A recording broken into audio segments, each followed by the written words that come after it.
1차 시험 합격만을 목표로 제작된 내용입니다. 1차 시험에 나오지 않는 내용, 출제 빈도가 너무 낮은 내용은 모두 삭제했습니다. 오직 출제되는 지문과 선택지만 그대로 살렸습니다. 관련 자료나 링크가 있다면 동영상 아래에 정보창에 넣어두겠습니다. 도움이 되셨다면 좋아요, 구독 부탁합니다. 직업정보론 1장, 직업정보 이해와 종류입니다. 직업정보 사용의 목적, 역할, 기능이요. 이렇게 좀 당연한 이야기들을 할 때는 우리가 오답에 주목할 필요가 있어요. 자, 오답. 과거의 직업 탐색이다. 아닙니다. 직업정보는 현재와 미래에 관심이 있어요. 은퇴 후 취미 활동에 관련이 있다. 이것도 잘못된 오답이에요. 직업정보는 직업에 관심이 있습니다. 즉, 근로에 관심이 있고요. 근로 생애를 설계하는 데 관심이 있습니다. 과거 잘못된 이야기고요. 은퇴 후 취미 활동 대상이 아닙니다. 두 번째, 직업정보는 정보니까 정보적 기능이 있어요. 직업정보는 본인 바깥에 외부에서 가지고 오는 정보입니다. 본인의 내부를 뒤지는 것과는 관계가 없습니다. 즉, 흥미, 적성, 가치 등을 파악한다. 이거 직업정보에 해당되지 않습니다. 직업정보는 본인 바깥에 있는 정보예요. 그래서 직업적 대안들에 대한 정보 혹은 직업체가 직업 비전에 대한 인식 그리고 경험이 부족한 사람들한테 간접적으로 접할 수 있는 기회를 제공하는 것 모두 정보적 기능에 해당되고요.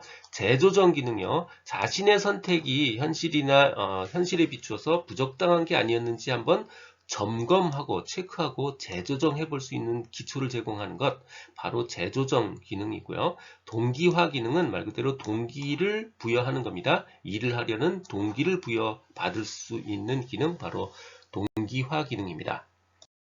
민간 직업정보, 공공직업정보요. 민간이 고객한테 돈을 받고 직업정보를 제공하는 것 바로 민간 직업정보고요. 공공이 무료로 공공의 이익을 위해서 직업정보를 배포하는 것 바로 공공직업정보입니다. 이 두 가지는 여러 가지 기준에서 서로 상반되어 있어요. 그래서 서로 짝을 맞춰서 기억하는 게 좋습니다.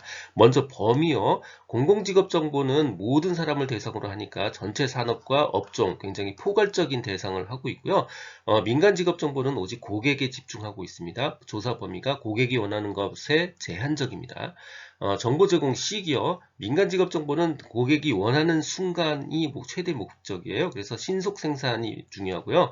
고객이 원하는 순간 불연속적, 단기적, 한시적이에요. 반면에 공공직업 정보는 마치 월간지나 주간지처럼 주기적이고 연속적이고 지속적이고 장기적이고 연속적입니다. 그리고 주기적이에요. 분류 기준은 공공직업정보는 기준 혹은 국제표준 등에 의한 객관적 분류를 하려고 노력하고 있고요. 마찬가지로 민간직업정보는 반대로 오직 고객에 집중합니다. 생산자의 자의적 분류를 사용합니다. 타정보 연관성이요. 공공직업정보는 연관성이 굉장히 높고요. 객관적이려고 최대한 노력을 합니다. 반면에 민간직업정보는 그런 거 관심 없고요. 오직 고객에게 필요한 것만 집중합니다. 그래서 타 정보와의 연관성이 낮은 편입니다. 민간직업정보, 공공직업정보의 특징이요. 이 특징은 바로 전 페이지에 다뤘던 표에 모두 다 요약이 되어 있지만 실제 출제되는 지문에 집중해서 다시 한번 보셔야 될 필요가 있습니다. 특히 이렇게 밑줄 친 부분이 주요 관심 대상이에요. 자, 첫 번째 조사 범위요. 민간직업정보는 해당 분야 및 직종을 제한적으로 제시하는 경향이 있어요. 반대로 공공직업정보는 전체 산업 및 업종에 걸쳐서 포괄적인 직종을 대상으로 합니다. 정보 제공 시기요. 민간 직업 정보는 한시적이고 신속하게 생산 운영하는 게 가장 중요한 기능이에요. 분류 기준입니다. 민간 직업 정보는 특정 목적에 따라서 자의적으로 직업을 분류합니다. 그리고 시사적인 관심이나 흥미를 유도할 수 있도록 자의적으로 직업 분류를 하고요. 정보 생산자의 임의적 기준이나 관심 위주로 바로 마찬가지로 자의적으로 직업 분류를 합니다. 반면에 공공직업 정보요. 특정 정보만 강조하지 않고 보편적인 항목으로 이루어진 그런 기초적인 직업정보 체계로 구성이 되어 있고요. 타 정보 연관성이요. 공공직업 정보는 광범위한 이용 가능성이 있기 때문에 공공직업정보 체계에 대한 직접적이며 객관적인 평가가 가능하도록 작성하고 있습니다. 직업정보의 일반적 평가 기준입니다. 언제 누가 어떤 목적으로 만들었는가 이게 일반적 평가 기준이에요. 얼마나 비싼가 이건 일반적 평가 기준이 될 수 없습니다. 앤드루스가 말한 효용 관점의 직업정보 평가요. 장소 효용이요. 얼마나 접근성이 좋은가라는 거고요. 형태 효용은 원하는 사람, 즉 의사결정자가 원하는 형태인가 라는 거고요. 시간 효용은 필요할 때 제공되고 있는가 라는 거고요. 소유 효용은 나만 갖고 있을 수 있는가 라는 겁니다. 통제 효용은 해당하지 않는 이야기입니다. 자, 다시 통제 효용은 해당되지 않습니다. 직업정보에 관한 사이트요. 우리가 1차 시험 합격을 우선 목표로 삼는다면요. 우선 두 가지를 먼저 기억을 해야 됩니다. 첫 번째는 해외 취업 관련한 정보요. 해외니까 월드라는 말이 들어가고 취업이라니까 잡이란 말이 들어가죠. 월드잡 플러스입니다. 이 월드잡 플러스는 바로 해외 취업에 관련한 직업정보 사이트예요. 이 월드잡 플러스는 한국산업인력관리공단이 운영합니다. 다시요. 월드잡 플러스는 한국산업인력관리공단이 운영합니다. 이게 첫 번째 기억해야 될 거고요. 자, 두 번째는 외국인 고용에 관련한 고용관리 시스템이 있어요. 외국인 고용관리 시스템 ESP이고요. 이거는 고용에 관련한 사이트지 직업정보가 아닙니다. 다시 외국인 고용관리 시스템 EPS는 직업정보가 아니고 고용관리 시스템입니다. 이거 말고도 사실은 직업상담 사람은 알아야 될 네 가지 사이트가 있습니다. 꼭 시험에 관련 없이도 이 네 가지는 사실은 기본적으로 기억해 두실 걸 강력하게 추천드려요. 자, 첫 번째 우리가 퇴직하고 나면 꼭 가야 되는 것 바로 고용보험이죠. ei.go.kr이에요. 두 번째 직업 훈련에 관한 정보요. 바로 HRD넷입니다. 세 번째는 자격증 Q넷이고요. 네 번째는 민간 자격 정보 PQI입니다. 이 네 가지 시험이 아니더라도 꼭 상식적으로라도 기억해 두시길 추천합니다.